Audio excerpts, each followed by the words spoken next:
right, everyone, we are going to continue on with our press conferences for the day. We are now joined by Ty Gibbs, driver of the number 54, Joe Gibbs Racing Toyota. If you have a question for Ty, just raise your hand. We'll get you a mic. We'll start with Bob and then go to Jeff. Bob Pockris, Fox Sports. How would you describe how you feel as a driver 5 races into this season compared to 5 races last year?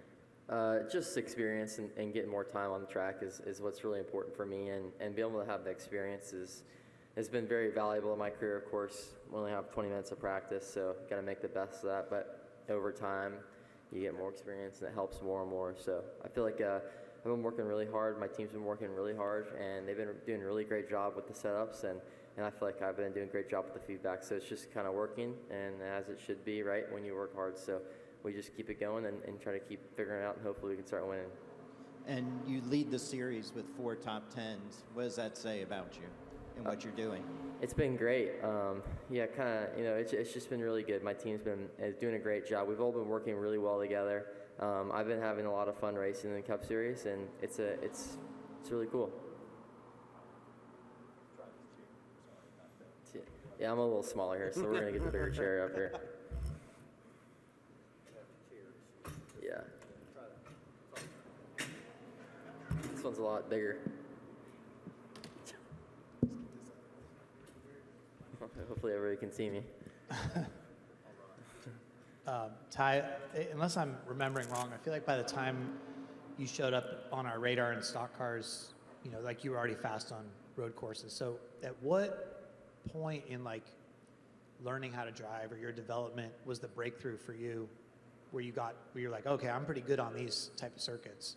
To be honest with you, it started just on sim racing with my buddy Austin Green. He's actually in the Xfinity Series this weekend for his first time. So we always would join sessions together and practice, and it could be any different car. It could be dirt racing or asphalt racing, ovals, road courses, and we were always really fast, and he was always just a little bit better than I was, or about the same as I was on there. So that's just what helped me. And then studying it, and then having off seasons to just do something else and not just race all the time. Those are all the 3 things that I could say that led to my success in road courses. But I have, it's just an Xfinity Series, not in the Cup Series yet, so got to still work on that. All right, we'll go to Zach and then Justin. Zach Sterniolo, NASCAR.com. Ty, to that point, with the success that you've had in the Xfinity Series, what have you felt in the road courses in the Cup Series with this car so far? Do you feel like you're closer to finding the success that you've been looking for at this level on the road courses? Yeah, kind of. I've been really strong. I feel like last year we were really good at the road courses. And Indy, we were really fast, and we got spun out, and then we never got a caution again. So we've been really good everywhere. Just got to kind of hit it right and on the right day, and then hopefully that would lead to a win. Go to Justin and then Rob. Hey, Ty, Wyatt Watson with FrontStretch.com. First of all, I can get your thoughts on the new restart zone before turn 20 and how that will affect restarts and the chaoticness that we saw last year. Yeah, it definitely should help, but at the same time, we're all funneling down in the one pretty small corner in a way. It's really wide to the right, but we're all going to the left, and that's kind of the tighter side. So it should help, but I don't think it's going to be the saving grace. I think it's just the nature of the racing. And then last week, it looked like you had the fastest car times at Bristol. Can you just tell how fun it was to race in those kind of conditions with the tires falling off like that? Yeah, it was definitely different. And I don't know if that was a fix to it all, right? We had tire fall off, but it was more the tires falling apart than it was, you losing time from overdriving it. It would just go. It was stickers, cords, blown tires. So it was just 3 stages. You had a little bit of fall off on the stickers, but it was just really different. It was more just saving and kind of, it reminded me when we went to Dover in our car in 2021 and in General Tire, we had blowouts there. That particular weekend, just trying to do the same thing, just kind of going slow and hoping your tires didn't blow.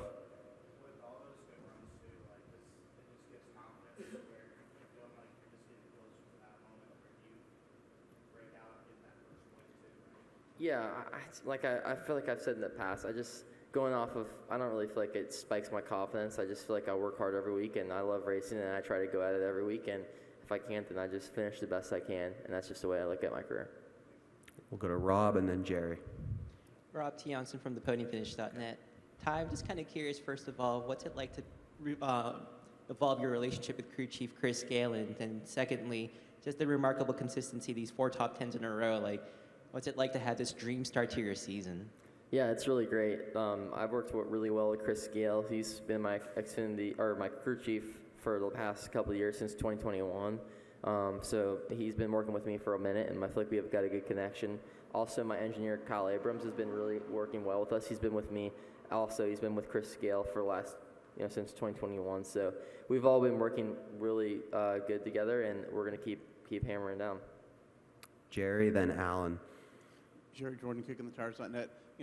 4 top 10s, 2 top 5s in the first 5 races here, in this season, and you're led 137 something laps. So what's it like for you right now to be riding high like this? And you're out in front of the Cup field last week for a long time. What was that like? What was going through your head? Yeah, it's really cool. I've gone to Bristol since I was a young man, so I've been there a lot, and being able to go and lead laps there like I did last year in the night race is just really cool. It's a place that's really special to me, and it's fun to come around laps there, but at the same time, we just work hard, we have fun, and most importantly, we go there and do the best we can, and if we can't do the best we can, we finish wherever that's going to be. Alan, and then Bob and Steven. Alan Cavana. I'm just looking at the map here on the track. Turns 7, 8, 9, and 10 is go up the hill to 10. How is that? Can you describe that challenge as a driver, what those turns are like, and the uniqueness of them? Yeah, well, our challenge just got switched today because they switched the track limits rule again. So it's going to go back to what it was previously last year, and it's going through that section is really tight because between 8, 9, 10, you're using the rumple strips all the way in one corner, and your right side tires are almost in the grass, the way we have breaking track limits rule at NASCAR. And then you're cutting right over to the left, and an exit of 9, I believe, before 10. There's a lot of bumps on the exit of that rumple strip. They're kind of almost like swells. It's like it's really weird feeling. So it's just a lot of head shaking between there. You're kind of getting bounced around, so it's pretty physical, I feel like. Bob, then Steven. Last week after Bristol, Chris Gale came over to you and looked like maybe he was giving you a little bit of a pep talk. I was curious, did you need a pep talk after Bristol?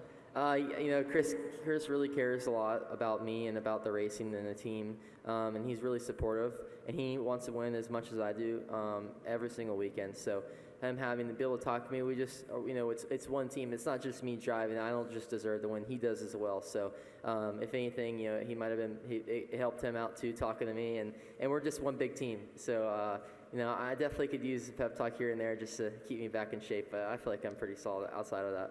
I mean, he said that Bristol was one of those races where you felt like going in, that was one of your best tracks and you could win. I'm curious just how much more do you feel like, okay, you're going in, when you go to your best tracks, that you have a good shot to win versus maybe a year ago?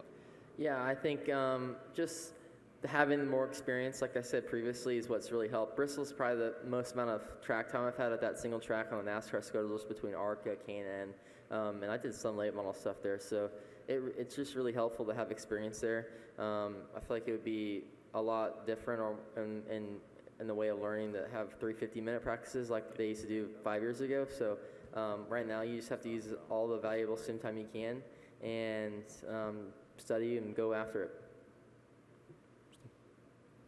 Steven Stump, frontrush.com. Ty, the last 2 races, JGR just said rocket ships, along with winning.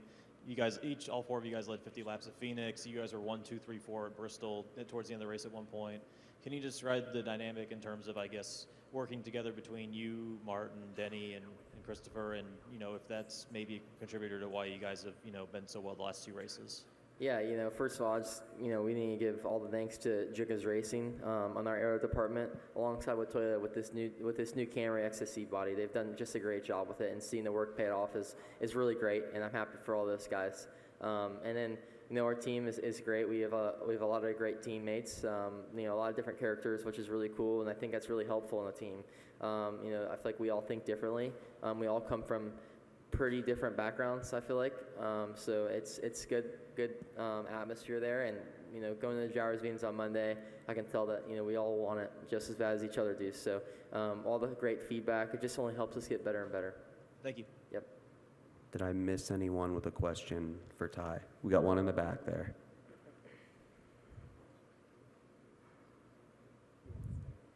It's getting lower and lower. The seat's going lower. It's fine. No, it's fine. I'm good. Hey, Ty. Eric It's been going lower. I was like, what's going on? Yeah. Hey, Ty. Eric Sarita, Game Day Productions. The Drivers' Council has been in effect for a few years. What are your impressions of how it's evolved? Yeah, they've been doing a lot of stuff with that deal. I get all the information, I see it, but my most important thing right now is just racing and then driving the race car. So anything outside of that, I kind of just push aside. Any final questions? All right, Ty, thank you very much. Best of luck this weekend. Thank you.